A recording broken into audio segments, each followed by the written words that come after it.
Hey guys, welcome to the channel. Today we're going to have a look at an add-on that seemed to come out of nowhere. I had not seen any prior development articles about this aircraft or any information in regards to what exactly it includes. What I did find here eventually led me to purchasing this aircraft 3 times from 3 different vendors, for which reasons I will get into in this video. From the start, I got a sense from the vague marketing materials and general presentation of the sales page that this was a crappy FSX port that they were trying to pawn. It's important to note that this was my first real impression of this package. It's for this reason that I didn't initially buy the aircraft for review, but after some consideration I thought, that is exactly why I should buy it. To review it for you guys so that you don't have to. Now, I have to warn you, this is going to be a bit of a different review. Even though some of you may lose interest quickly in a King Air add-on, you might want to hang on a little bit as we go through this review, as I can promise you that there are a few interesting twists along the way on this one. On top of that, I'll provide you some insight into 4 different third-party flight simulation vendors and how well they look after their customers. So here we go. Let's have a look at what we get. Like I mentioned, my first impressions were that it was a quick port, as some of their screenshots seemed to allude to that.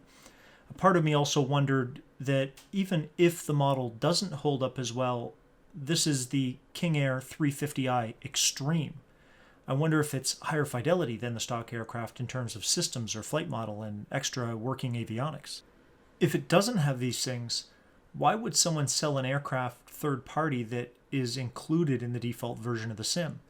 It must have more than the default model, even if the model doesn't hold up. So after purchasing and downloading a 330 megabyte package, I ran the installer easily enough and it installed a community subfolder of about 640 megabytes in size. But before we get into the aircraft, this package also contains mission files for this aircraft called the Cuba Escape Discovery Flight Pack, which, according to the developer, is a set of 4 Discovery flights completely integrated with Microsoft Flight Sim and located in the Activities section of the main menu. You also receive a checklist shown here, and the King Air guide available online, and a user manual which is pretty sparse and basically just includes installation instructions. And my favorite addition of this package is the Cessna G1000 Avionics Pilot's Guide, which this aircraft doesn't have. As all my aircraft reviews start, I show the external model and liveries first, so let's have a look. First off, I was pleasantly surprised at the quality of the external model here. You have to remember I was expecting a crappy FSX port. In fact, so much so that I recorded a bunch of footage of the default King Air 350i afterwards to compare them. I had an extremely difficult time comparing the two, and whenever I thought I found something better or worse, it was such a minute difference. I was starting to wonder if it was placebo effect. The model is very good, and I don't have any complaints here and couldn't find any noticeable differences between this and the default. I'm not sure if that's a pro or con at this point, but with the quality of the default models, it's definitely not a bad thing. In this package are 13 liveries of varying quality, which I have been displaying in the background here. I realize that this can be very subjective, but I found a number of them that were not very nice and were pixelated or badly aligned where the textures meet, or just sort of very plain or mundane looking.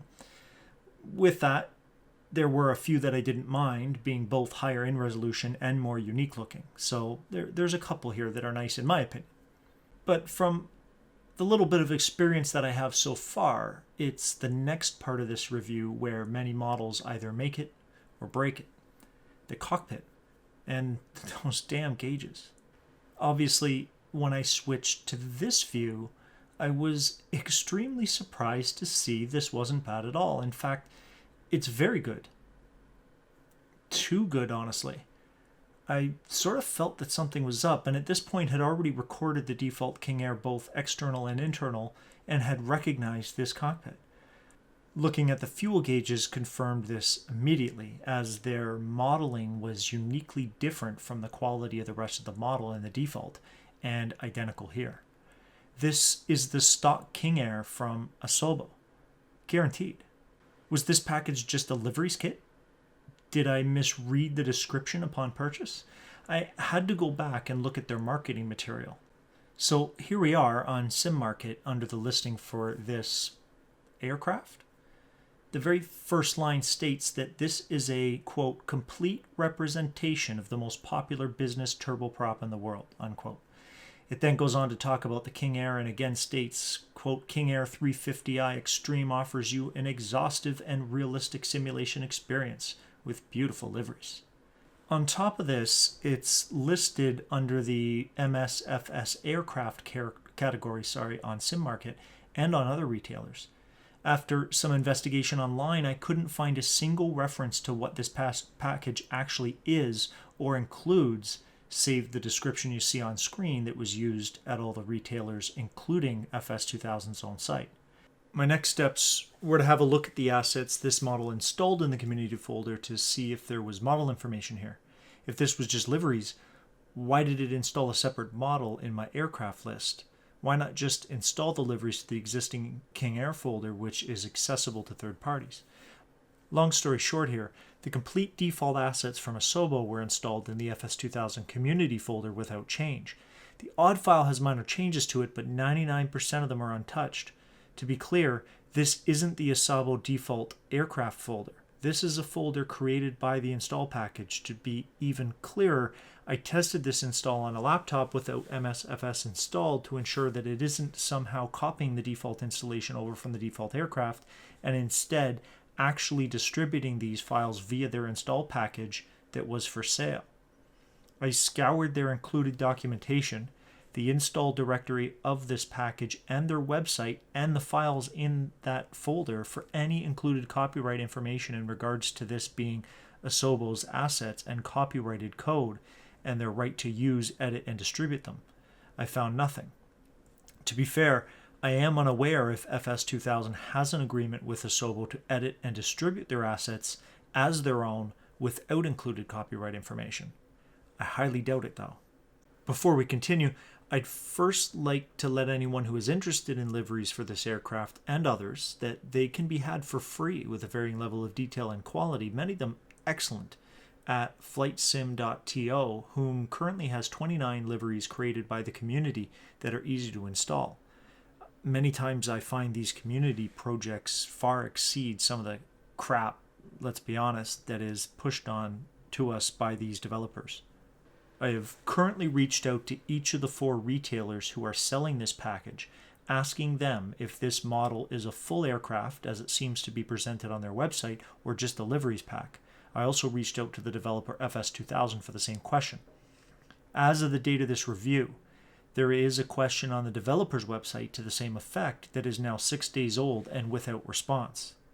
So far, SimulShop and FlightSim.com got back to me almost right away with an answer, both of them above board. SimulShop knows that this is a collection of repaints and a mission pack, while FlightSim.com said that they did not know and they would contact the developer on my behalf.